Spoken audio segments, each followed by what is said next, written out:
Assalamualaikum warahmatullahi wabarakatuh. Perkenalkan, nama saya Royan Nurfaiz. Saya dari Pendidikan Seni Rupa 2019. Saya di sini ingin memaparkan tentang pendekatan pembelajaran seni rupa agar memenuhi tugas perkembangan peserta didik mata kuliah yang diampu oleh Ibu Yenina. Di sini ada pendekatan pembelajaran seni rupa. Kita sebagai pengajar harus memiliki pendekatan itu maupun itu dengan murid atau dengan siswa-siswa lain, dengan murid agar murid tertarik dengan apa yang kita ajarkan. Kita bisa sebelum pembelajaran itu kita ajak murid-murid untuk bermain game atau menonton film, dan bisa juga menonton kartun agar murid-murid itu memiliki pendekatan dengan kita dan murid-murid bisa memahami apa yang kita ajarkan nanti. Jadi dengan hal ini kita bisa memiliki pendekatan dengan murid agar murid-murid itu bisa senang dengan kita, bisa senang dengan pelajaran yang kita ajarkan, bisa selalu diingat apa yang dia lihat di video tadi, apa yang bisa dia lihat di game-game tadi, dan lain-lain. Itu bisa ditangkap dengan murid-murid dan bisa divisualkan dengan karya-karya di pelajaran nanti. Dan yang penting dia bisa memiliki kreativitas dan imajinasi lebih luas. Lalu di sini ada pendekatan pembelajaran seni rupa. Nah, di sini juga ada metode-metode pendekatan pembelajaran seni rupa, yaitu yang pertama belajar melalui seni, yang kedua belajar dengan seni, yang ketiga belajar tentang seni. Nah, di sini ada belajar dengan seni. Apa sih itu belajar dengan seni? Nah, di mana belajar dengan seni yaitu kita memperkenalkan ini loh buah jeruk, ini loh gambar jeruk, ini loh jeruk warnanya hijau, ini loh jeruk bentuknya bulat, ini loh segitiga, ini loh apel warnanya hijau, bentuknya oval, bulat. Nah, di situ kita di fase itu kita memperkenalkan ini loh gitu. Ini loh karya-karya seni rupa, ini loh lukis, ini loh patung. Nah, agar murid itu bisa tahu bisa tahu tentang seni, tentang tentang seni rupa. Contoh kayak ya dia tidak hanya mengetahui tentang menggambar saja. Nah, di sini kita usahain untuk memperkenalkan ini loh, di seni rupa ada mematung, ada mengukir, ada memahat, ada yang nyablon, ada yang cetak. Nah, itu agar siswa itu memiliki pemahaman luas. Lalu di sini Anda belajar melalui seni. Belajar melalui seni yaitu hasil belajar seni dapat mengembangkan pula kemampuan belajar di bidang ilmu lain. Nah, atau seni itu bisa berperan sebagai media atau sarana. Contohnya, kita ambil itu pelajaran matematika. Matematika siswa umur yang TK, SD itu kan susah untuk memahami penghitungan. Jika medianya itu angka semua, itu susah untuk dia pahami. Nah, seni ini bisa lebih mudah untuk memahami jika matematika itu berbentuk gambar, atau contohnya kita medianya itu apel. Nah, sebuah gambar apel. Ada gambar apel di sini, di gambar satu ini ada 5 apel. Nah, di gambar sini ada 4 apel. Nah, berapa pengurangannya? Nah, siswa itu biasanya gampang memahaminya dan gampang selalu ingat. Oh, gini ternyata tambah-tambahan. Oh, gini pengurangan.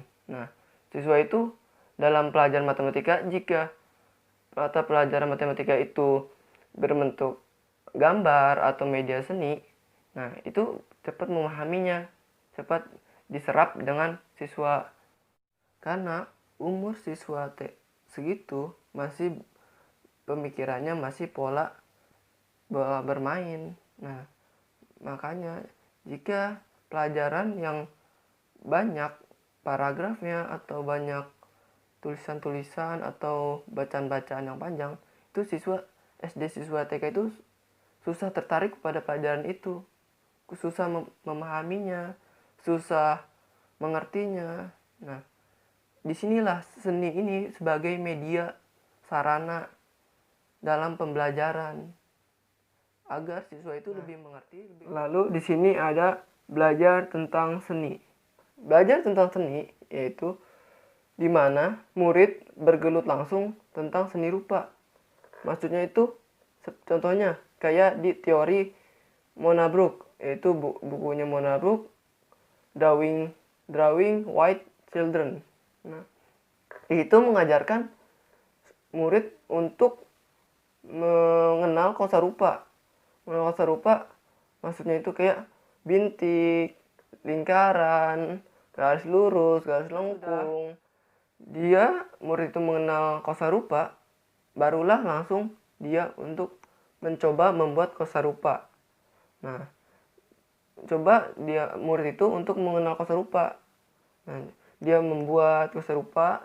Jika sudah membuat kosa rupa, nah kita sebagai pengajar akan mengetahui kemampuan kreativitas dia segini dan perkembangan berpikir luas dia udah sampai segini. Nah, setelah dia mengerjakan membuat kosa rupa, kita membuat gambar cermin. Gambar cermin itu ya maksudnya di sini pola, di samping kertas ini ada pola, dan di samping kertas ini kertas kosong. Nah, bagaimana dia bisa mengikuti pola tersebut? Nah, baru di situ jika dia sudah mengerjakan, nah kita akan mengetahui segini ya kreativitas dia. Setelah itu ada namanya eksplorasi. Nah, eksplorasi itu membuat satu kertas kosong untuk dia berkarya atau bereksplorasi. Nah, itu biarlah dia berimajinasi sendiri, menggambar apa saja. Nah, di situ dalam kegiatan kita tadi menonton film, bermain game, berkeliling di lingkungan sekolah. Nah, disitulah tujuannya bagaimana murid itu bisa menangkap visualnya dalam kegiatan tadi. Nah, untuk menangkap kegiatan tadi dieksplor ke media gambar. Nah, lalu dalam tahap ini pembelajaran tentang seni, nah di situ kita bisa menganalisis semua karya dia, apa yang tadi dia kerjakan, itu kita bisa analisis. Nah, dalam teori menurut Victor Lowenfeld, nah di situ ada masa-masa priorisasi. Di situ dalam kurun waktu umur 2 sampai 4 tahun itu masa mencoreng. Nah, umur 4 sampai 7 tahun itu masa perabagan kayak itu. Nah, umur yang 7 sampai 9 tahun itu masa bagan. Lalu selanjutnya umur 9 sampai 12 tahun itu masa realisme awal. Lalu selanjutnya umur 12 sampai 14 tahun yaitu masa naturalisme semu. Selanjutnya pada umur 14 tahun sampai 17 tahun yaitu masa penentuan. Dan lalu umur 18 tahun sampai 19 tahun yaitu masa dewasa awal. Lalu umur 30 sampai 40 tahun yaitu dewasa tengah. 41 tahun sampai 59 tahun yaitu masa dewasa akhir. Lalu 60 ke atas itu masa lansia. Nah, di situ kita tahu, oh, umur 2 sampai 14 tahun, 2 sampai 4 tahun itu masanya masa mencoreng, dia hanya mencoreng. Selanjutnya itu 4 sampai 7 itu masih mencoreng tapi sudah membentuk pola gitu. Nah, mungkin habis selanjutnya itu 7 sampai 9 tahun, mungkin dia sudah mewarnain, udah bisa bentuk pola. Nah, tentang pendekatan pembelajaran seni rupa, mata kuliah perkembangan peserta didik, kurang lebihnya mohon maaf. Terima kasih pada teman-teman semua. Wassalamualaikum warahmatullahi wabarakatuh.